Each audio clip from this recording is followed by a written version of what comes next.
네, 안녕하십니까. 저는 인포플러스의 김종호 대표입니다.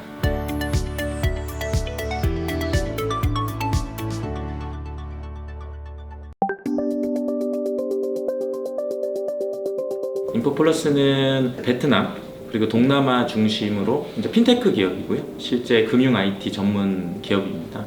제가 2015년도에 처음 이제 베트남에 갔을 때 그 당시는 저는 이제 은행원으로 처음 베트남을 어떻게 보면 접목을 했는데 은행원 시각으로 봤을 때 정말 베트남은 한 20년, 30년 전 정도의 한국? 약간 이런 느낌을 많이 받았는데 이제 한국계 금융기관이 베트남에서 어떻게 서비스를 좀 더 확대하고 시장을 넓혀가느냐 이런 숙제에 항상 고민을 하면서 디지털 금융이라는 곳 쪽으로 아무래도 집중하게 되는데 이런 중개업 쪽을 한국은 워낙 좀 잘 돼 있습니다. 사실 한국에 잘된 기반을 가지고 베트남에 세팅을 하면 좋은 모델이 나오겠다. 이게 이제 어떻게 보면 사업 시작의 계기고 그러면서 그 모델을 가지고 베트남에 접목을 했습니다.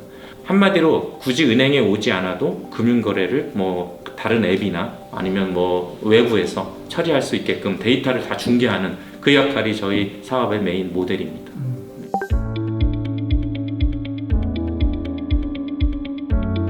예, 사실 제가 이제 처음 들어가서 저는 당연히 그냥 한국에 좀 어떻게 보면 예쁜 모습을 갖다 놓으면 금방 성공할 줄 알았거든요. 실제 안으로 들어가면 너무나 다른 어떻게 보면 컬처죠. 그 베트남만의 컬처 이런 쪽을 한국의 어떤 기술력이나 한국의 서비스 이거 가지고 그 컬처 자체를 바꾸기는 너무나 힘든 작업이라는 걸 많이 느꼈고요. 베트남은 일단 인터넷을 뛰어넘고 다 모바일로 전환되어 있고 실제 도시 쪽에 가보면 스마트폰을 사용하지 않는 유저는 거의 없습니다. 그만큼 모바일 보급률이나 실제 사용률 또 페이스북, SNS 이런 활동은 한국보다 뒤지지 않을 정도로 정말 많이 사용을 하고 있어요. 그리고 이제 예를 들어 저희가 이제 금융 API라고 하면 금융 데이터를 이제 대내외 연결하는 통로 이런 비즈니스를 한다고 해도 실제 모바일에 금융 데이터를 연동해서 예를 들어 핀테크 기업이 전자지갑을 충전한다고 치면 저희 금융 API를 통해서 은행에서 돈을 빼서 바로 충전을 하면 되거든요. 근데 중요한 건 뭐냐면 은행에서 그걸 뺄 수 있는 어떤 그런 API를 지원할 준비가 안 돼 있어요. 이 기반 자체가 없으니까 약간 저희가 볼 때는 되게 불편하게 돼 있는데 저희가 그걸 해결하는 방법이 첫 번째는 은행에 그런 API를 제공할 수 있는 기반을 먼저 만들어주자가 이제 사실은 저희 첫 번째 사업이었어요. 처음으로 시작했던 게 금융기관들이 API, 한국으로 따지면 이제 CMS라는 표현도 많이 쓰는데 자동이체나 가상계좌 이런 그런 다양한 금융 API 서비스를 사용할 수 있게끔 저희 솔루션을 납품하고 저희가 이제 그런 기반이 좀 되면서 그 다음에 이제 중개업으로 이렇게 할 수 있는 이제 그런 상황까지 지금은 되는 상황입니다.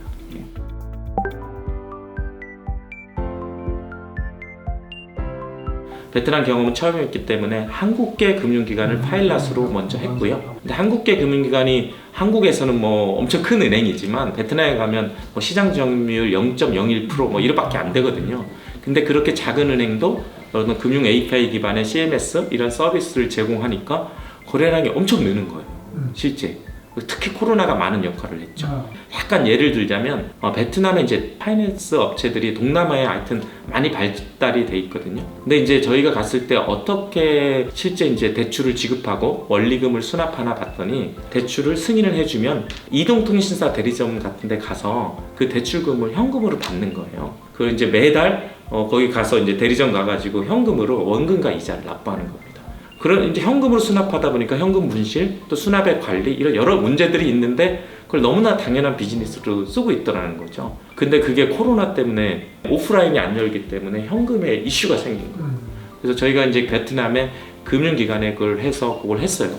대출금을 지급할 때 고객 계좌로 지급을 하고 이자도 가상계좌를 통해서 입금하면 확인해서 실시간 정산하는 아주 기초적인 어떤 서비스죠. 다른 대체 수단이 어떻게 보면 없으니까 진전도가 훨씬 빨랐죠.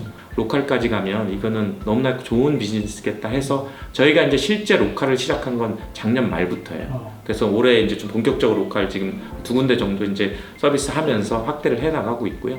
그런 식으로 이제 로컬 쪽 한 5개 정도 은행을 잡으면 저희가 이제 그 위에 금융기관 통합으로 이제 한국으로 따지면 한국에 이제 금융결제원이 약간 그런 기능을 하는데 통합으로 데이터 연계 서비스를 좀 제공하고자 그런 식으로 지금 현재 준비를 하고 있습니다.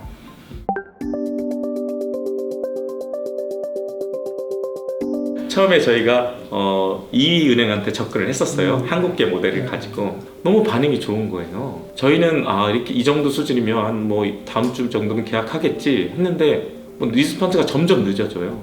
그래서 나중에 확인을 해봤더니 이제 실무자가 되게 관심이 있었는데 위에서 크게 관심이 없었던 거예요. 로컬 은행의 대형 금융기관은 절차가 너무나 복잡하고 그거 하려면 뭐 하노이 지점 뭐 다 승인 받고 다 이렇게 해서 이런 단계를 거쳐야 되는데 우리가 타겟을 좀 잘못 잡았구나라는 걸 나중에 알았어요. 그래서 저희가 타겟을 완전히 바꿨죠. 두 개 은행이 다 중소형 은행이고요.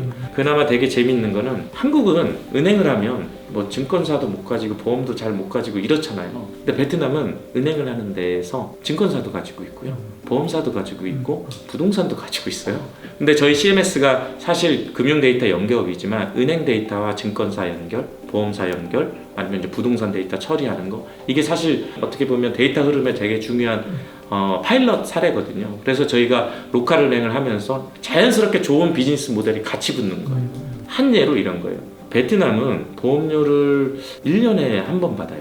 우리로 따지면 보험 판매원이 1년마다 가서 1년 됐으니까 보험금 1년치 내고 연장해라 뭐 이런 거예요. 그러니까 1년 정도 받다 보니까 이게 목돈이잖아요. 목돈이니까 이탈률이 한 50% 정도 돼요. 그거를 한국처럼 매월 받으면 되지 않나 이렇게 생각하기 쉽잖아요. 부담도 덜하고. 근데 베트남은 수납이 너무 힘들기 때문에 그런 상품이 없는 거예요. 한국처럼 자동으로 고객께서 빼오는 거 이런 것 자체가 없어요. 그런 프로세스가 없다 보니까 이제 은행한테도 당연히 보험사를 가지고 있으니까 너희들 제휴했으니까 이 계좌 다 있을 거 아니야. 매달 이렇게 빼줄게. 이거 CMS만 들어가면 돼. 이랬더니 그래서 이제 오픈하면서 바로 보험 쪽 들어가고 또 이제 증권사도 이제 뭐 그런 식으로 이제 비즈니스 하나씩 해나가는 거죠.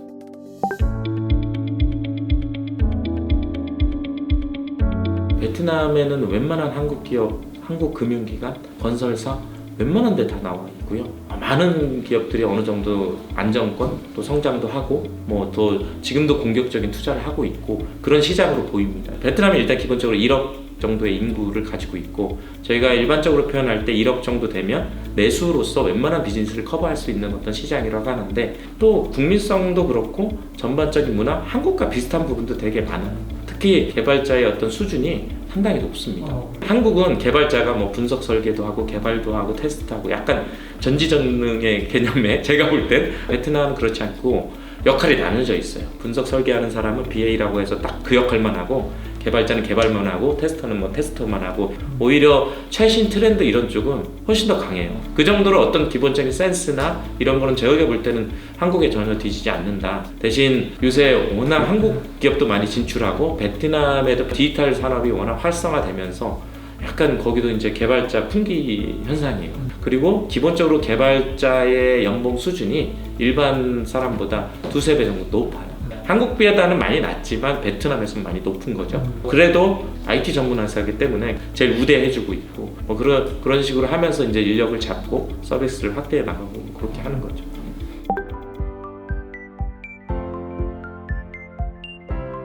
정확하게는 지금 현재는 143명이고요. 한국인이 한 15명 정도 되고 각 메인 핵심 포지션 쪽 한국분들이고 대부분 금융기관에서 나름 스카웃 그런 식으로 해서 좀 세팅을 했고요. 아직까지는 저희가 한국의 모델 베트남 현지화에서 적용하다 보니까 한국 쪽 개발 기술자들이 되게 중요해요. 그 기반으로 이렇게 하는 거고 베트남 애들은 어쨌든 새로운 사업이고 이제 배워가는 단계지만 어느 정도 역량이 되고 빠르게 따라하고 있는 상황이고요.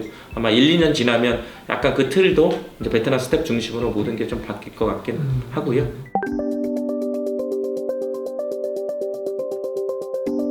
있지만 실제로는 뭐 저희보다 진출이 오래됐고 했는데 실제로는 성과를 다른 곳은 나타내지 못하고 있어요.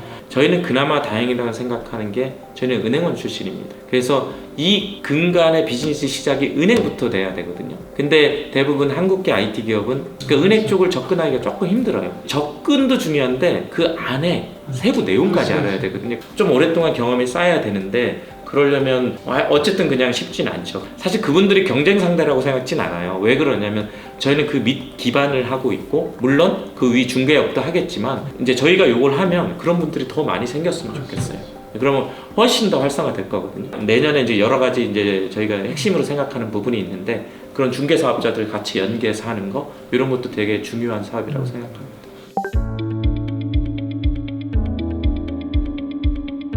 작년에 올해를 바라봤을 때 엄청 중요한 시기라고 봤어요. 진정으로 로컬로 넘어가는 새로운 시발점이라고 봤고 참 운이 좋게도 로컬은행 한 2군 정도 이렇게 진행을 하면서 이 비즈니스가 또 이렇게 잘 될 수 있다는 또 확신도 가지고 근데 저희는 이건 베트남의 금융 기반 인프라를 까는 거고 이게 베트남의 비현금화에 아주 중요한 근간이 될 수 있다는 좀 약간 사명감도 있어요. 그런 근간을 하나하나 쌓아가고 그러면서 중앙은행이든 이런 정부 당국과 또 많은 공감대를 형성을 하면서 이 사업을 진행하고 있고 내년 그 실질적인 부분의 전환을 좀 하면서 좀 규모를 확대하고 이렇게 되면 내년 정도 되면 이제 베트남의 기본 세팅은 끝나고 캄보디아 쪽 법인장을 뽑았습니다. 그래서 캄보디아 쪽도 내년에 1차적으로는 한국계 금융기관에 먼저 이런 어떤 비즈니스를 해서 같이 코업을 할 거고요. 그걸 근간으로 또 캄보디아 로컬 은행들한테 비슷하게 서비스를 확대하면서 저희가 잘 이런 기반을 만들어 놓고 그 이후에서 여러 사업자들이 잘 놀 수 있게끔 그런 어떤 중요한 기반 사업을 하자 이런 마음으로 좀 계속 확대를 해나갈 계획입니다.